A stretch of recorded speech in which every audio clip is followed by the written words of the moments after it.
Have you ever gotten lost on Google Maps? I don't mean searching for a gas station or finding the fastest way to work. I mean, really lost. Dropping into Street View, clicking through empty highways, wandering through places you've never been, houses you'll never see. That's how my nightmare began. It was 2:43 a.m. on a Thursday. I couldn't sleep. The world outside my window was quiet, but my mind wouldn't stop racing. So I did what I always do when I can't sleep. I opened Google Maps.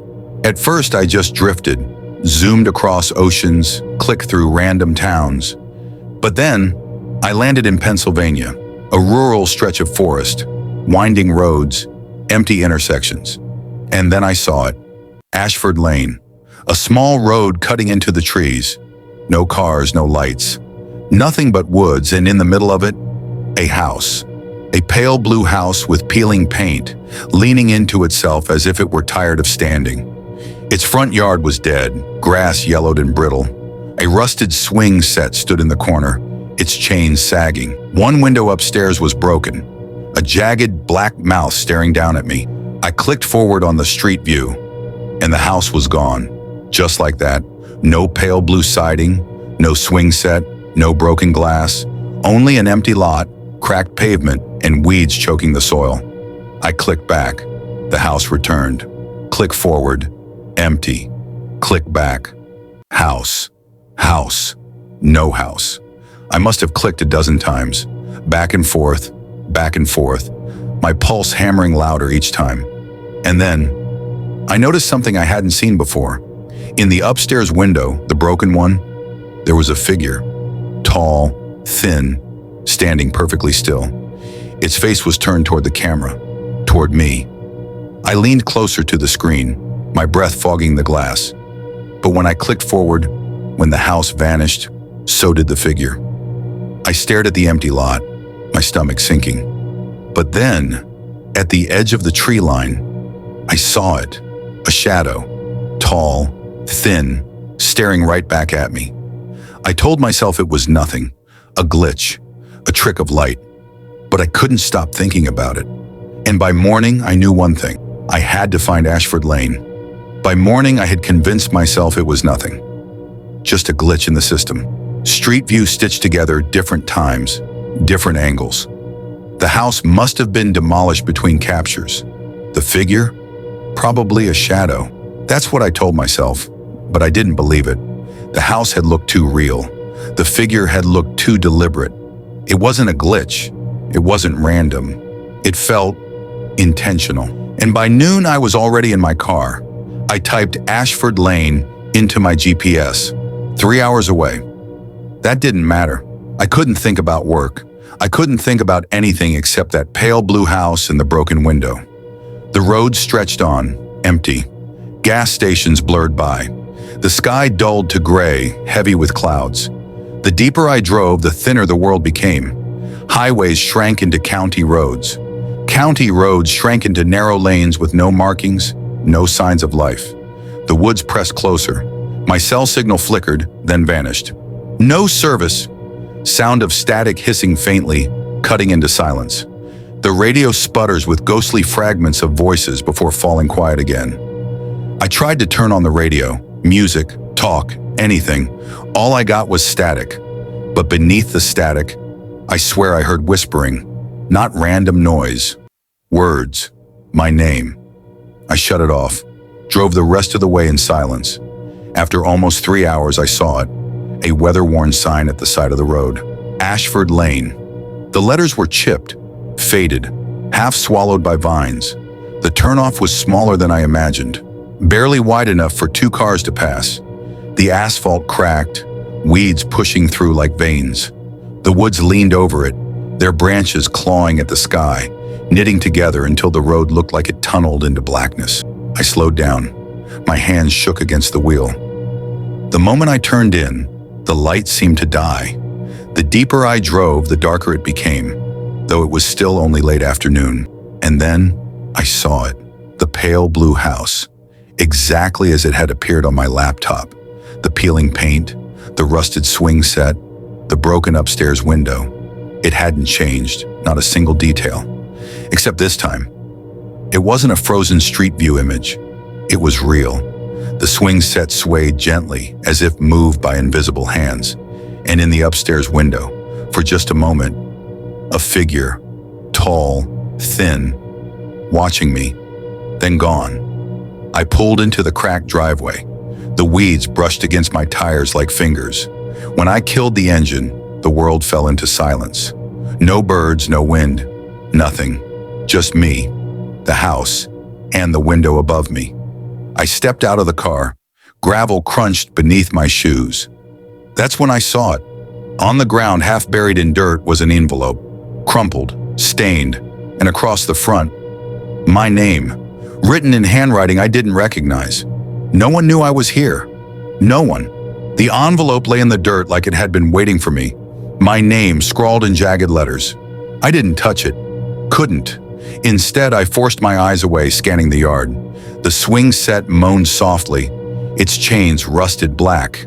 The grass was brittle, snapping under my shoes like old bones. Every step closer to the house felt wrong. The air was heavier, my chest tighter. I told myself I wasn't going inside. I would just look, just circle around, satisfy the curiosity, leave. But the house, it felt alive, breathing, watching, as if it knew I was here. A faint sigh escapes, blending with the wind, almost like a whisper saying closer. I moved along the porch.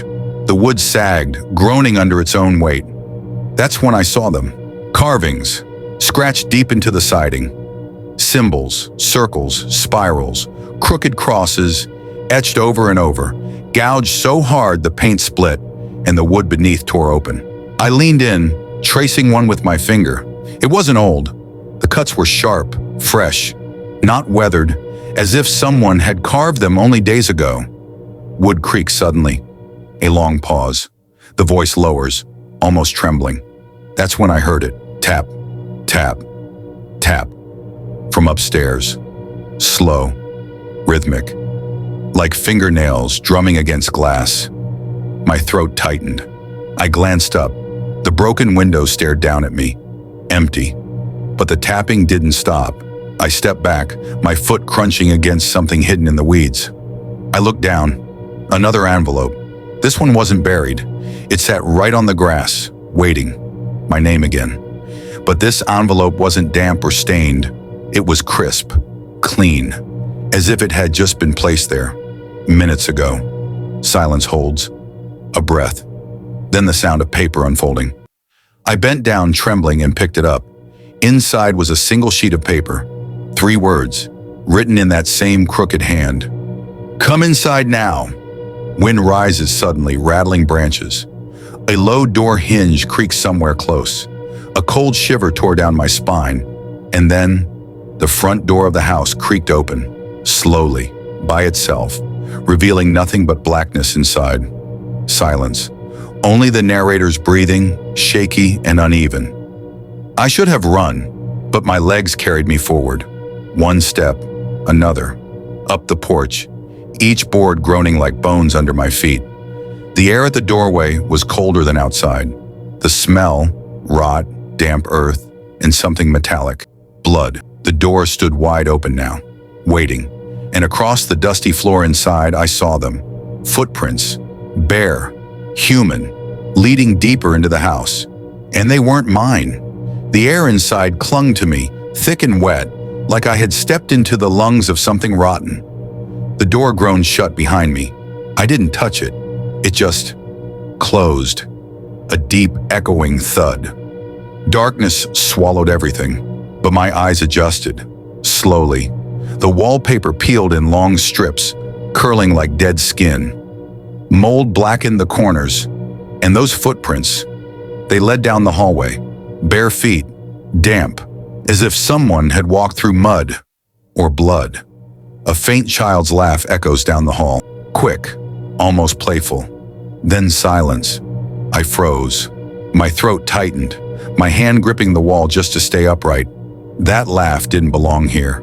Not in this place. I should have turned back, but the footprints kept pulling me forward.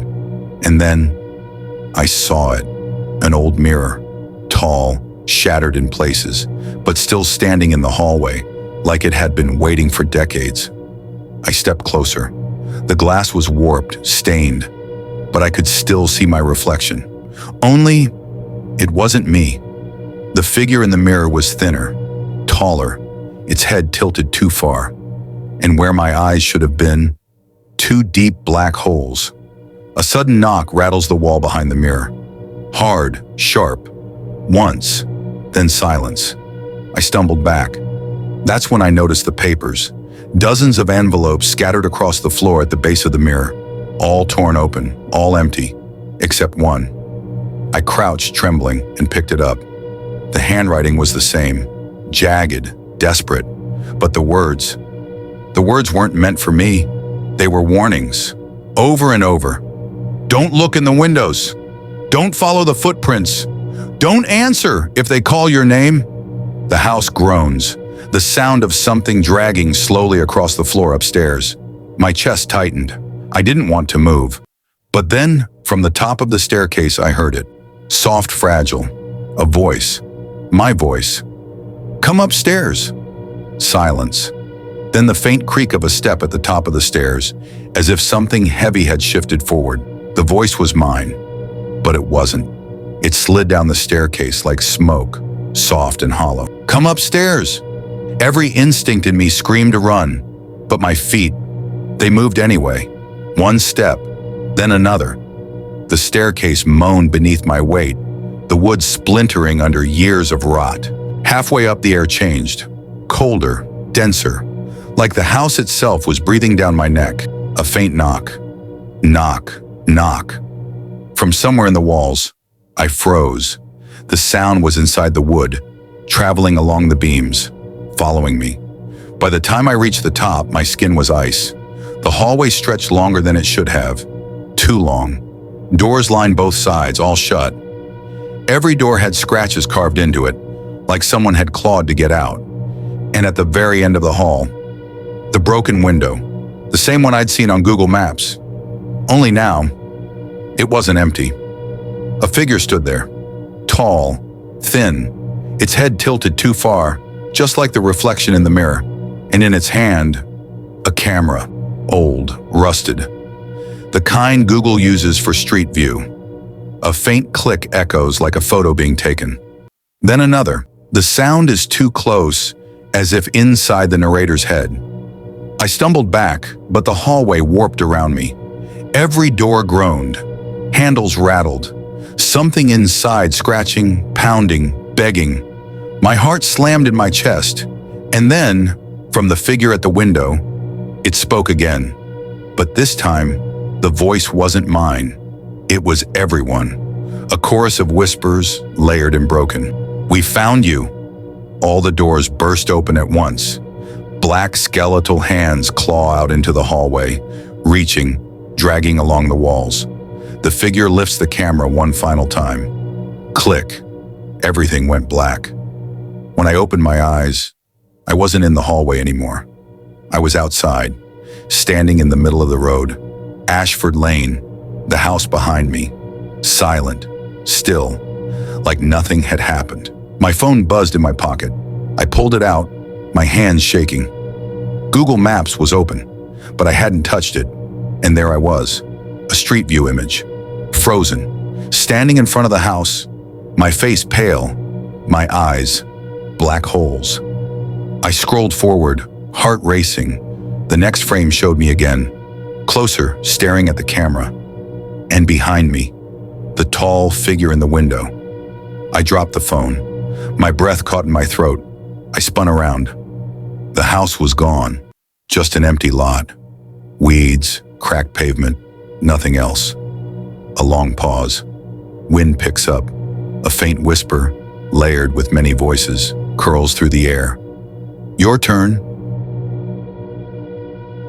A friend of mine showed me how to use Google Maps. I'm sure you've seen it. It lets you use satellite images to look at locations all over the world. A few years ago, I was in a car accident. Since then, I really don't leave the house that often. It's difficult, and the idea of seeing a car drive by me makes me feel lightheaded. I was fascinated by the fact that I could see all over the world, almost like being there. I could virtually walk down the streets, and it almost felt like I was really there. I became instantly hooked. It gave me a real eye on the world. I could go to almost any major city, and I did. I'd seen streets in China, Japan, Germany, and England, so many places. I'd even gone to tourist attractions like the Great Barrier Reef and Dracula's Castle. My favorite was to go to random places in major cities and see how many people and animals I could find. The faces of the people were always blurred to protect their privacy, but it was still enjoyable to see them out there, enjoying their life, walking like it was no big deal. She must have good taste. I laughed.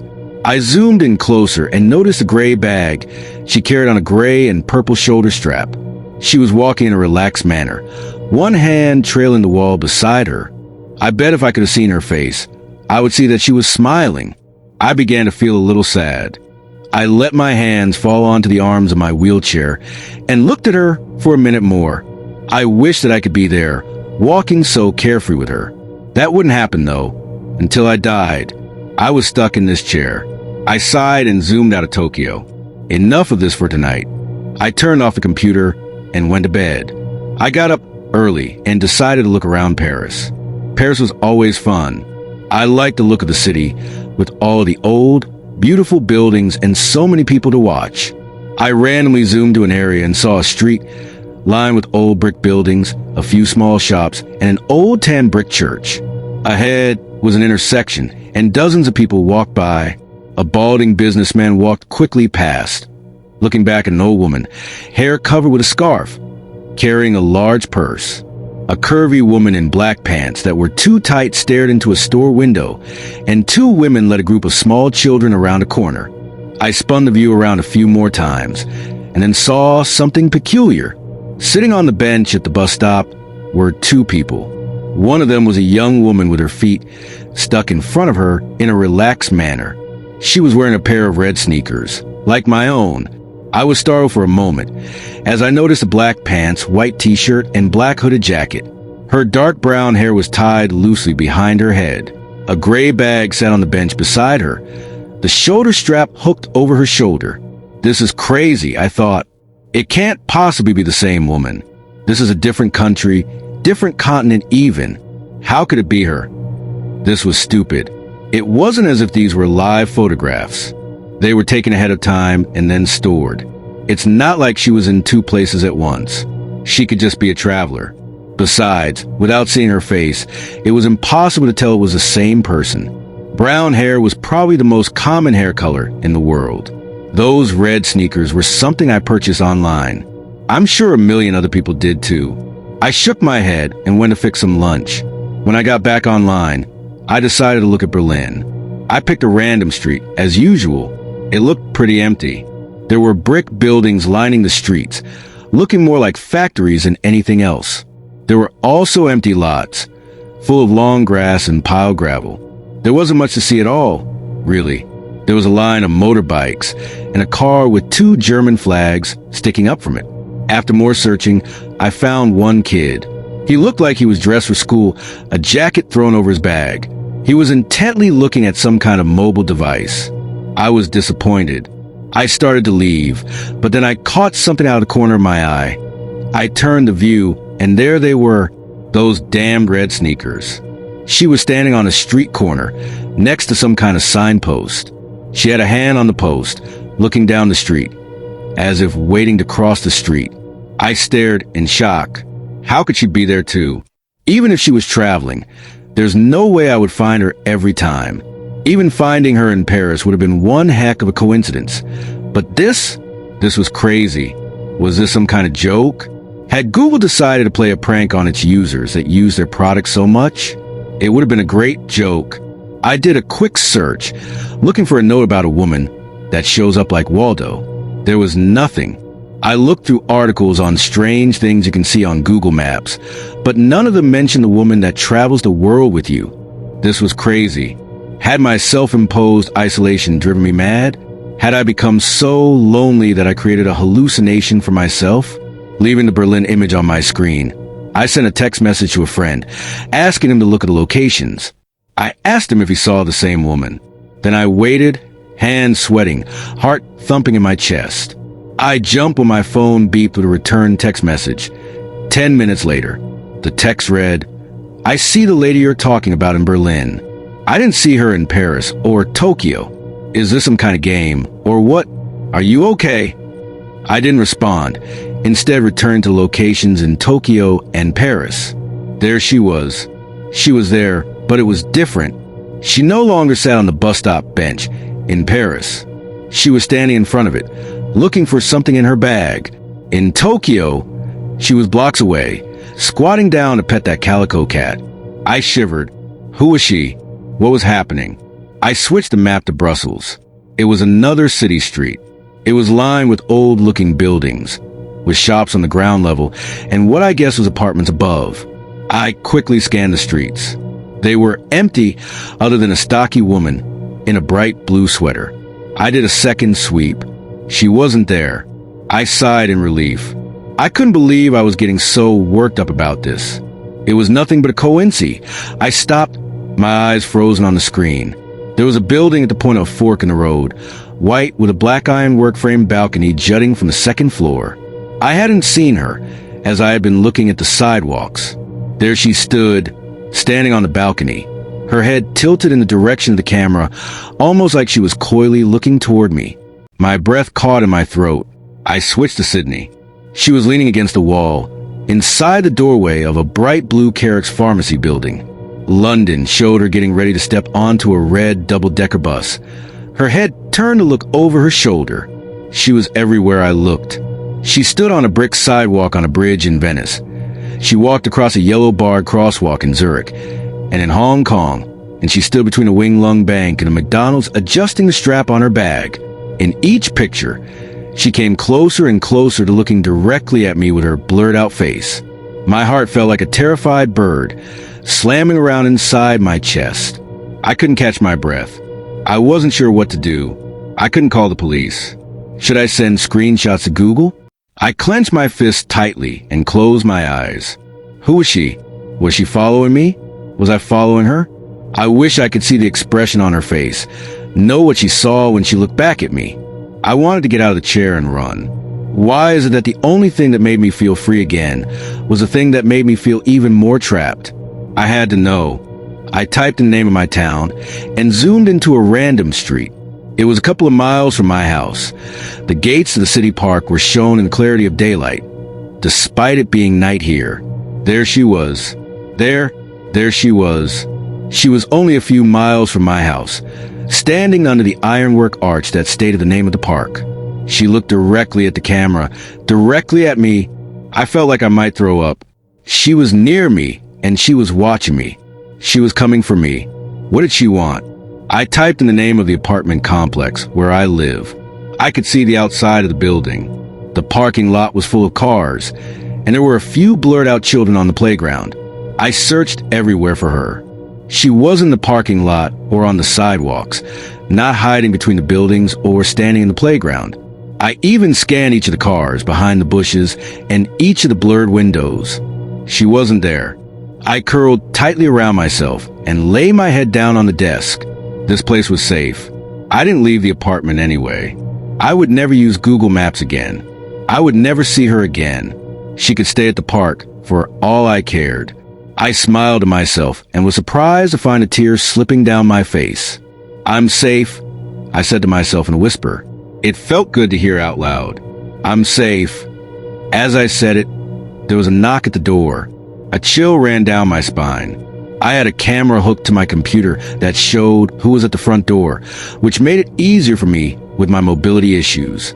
I slowly reached the control to show myself who was outside, but my hand trembled furiously. As I touched the control, I realized my mistake. The last of Google's images that I'd seen had only shown the outside of the building, just the outside. I looked at the screen and saw a woman in a white t-shirt, black pants, black hooded jacket, and carrying a gray bag with a purple and gray striped shoulder strap. Of course, there are those red sneakers. She looked directly at the camera, her face still a complete blur. As I tried to stifle a scream, she raised a hand and knocked loudly on my front door.